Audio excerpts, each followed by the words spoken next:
What's up everybody, this is Chris with GottaBeMobile.com, and I have the Samsung Galaxy S2 Skyrocket here to look at today. We're going to do a quick unboxing and first look at it. This is a AT&T phone, and it runs Gingerbread 2.3, Android 2.3, and this is one of the few 4G LTE phones that AT&T offers. This is very similar to another one that you've seen probably before, which is the Galaxy S2, just Galaxy S2, which was has a 4.3 inch screen.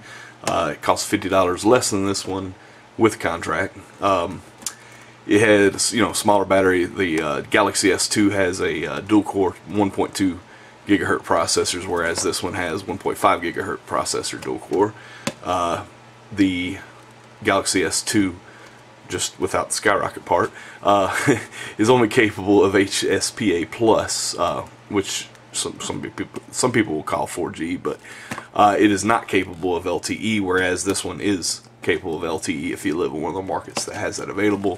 This one's got about 200 milliamp hour more of a battery than the Galaxy S2. Obviously, a bigger screen. The Galaxy S2 Skyrocket, this one has an 1850 milliamp hour battery. So I think they both have dual cameras. This one has 1.3 megapixel on the front and 8 megapixel on the back. So anyway, let's pop into it and see what we got. Quick start guide. Texting and driving, it can wait. Let's see.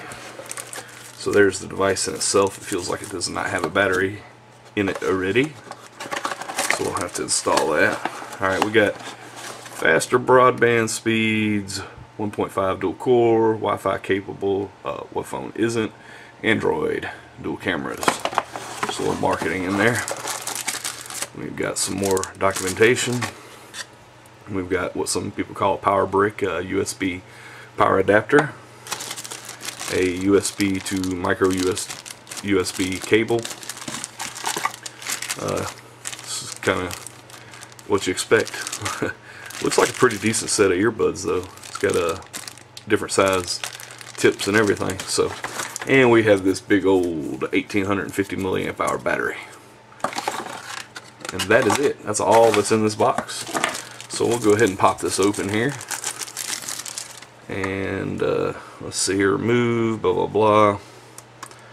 Okay, maybe I should read. Remove the back cover by inserting fingernail in the slot on top of the phone and pulling up, lift the cover away, blah blah blah.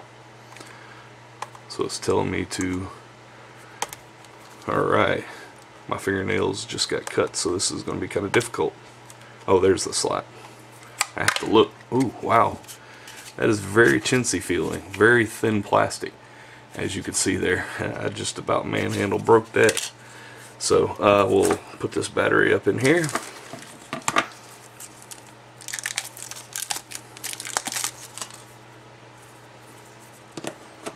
And I should go ahead and put the SIM card in it, but we'll run the risk of busting this cover one more time in a few minutes. Alright, and while we turn this on, and that didn't go in well, there we go. Go ahead and turn this on, and while we're letting it boot up here, and we'll see how fast that goes, I'll go around the device here. Looks like we have a volume rocker right here, up and down. Nothing else on the left side.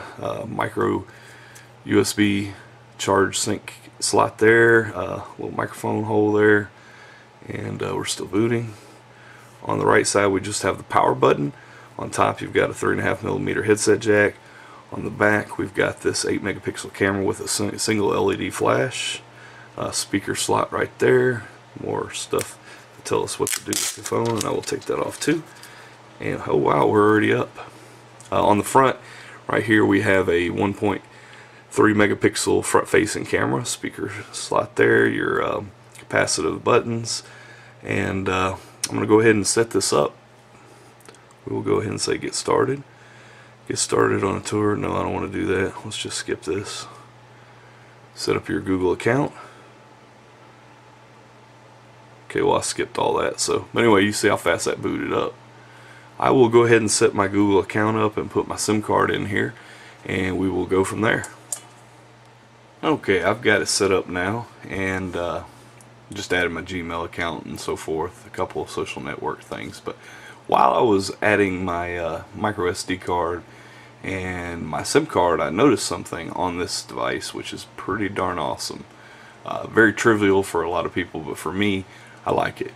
You can access your SIM card and your micro SD card without removing the battery. So for me, changing my SIM card out from one device to the other, which I do quite frequently, is not going to be much of a hassle. So put this back on, and like I gave you a tour of the actual device, I will show you how it looks in comparison to a couple other devices I got laying around here. We'll just do one, since this is a big screen device and that's still not snapped in there. Really don't like that back cover, but it's got a soft plasticky feel. You saw how flimsy it is. You got kind of a speckled there. So anyway, alright, let's see. I went from using the Motorola Atrix to using the HTC Titan here, and you can see how big that screen is, difference in size there. And now it would be impossible to go back to an Android device of this size, wouldn't it? So we're going to take a look at this one. Both of them claim to be a 4.5-inch screen. You got the HTC Titan here and the Samsung Galaxy S2 Skyrocket. And there you go. It actually looks like there's a little more screen real estate, even though they both claim to be 4.5 inches. The top of the actual screen is lined up, and we got a little bit more at the bottom of the Titan here. So anyway, over the next couple of days I will be taking a look at this, and we'll give you a software tour and a little more detail on the phone. But this is just a quick little unboxing for GottaBeMobile.com. Like I said, my name is Chris Leckness, and appreciate you watching. Good night.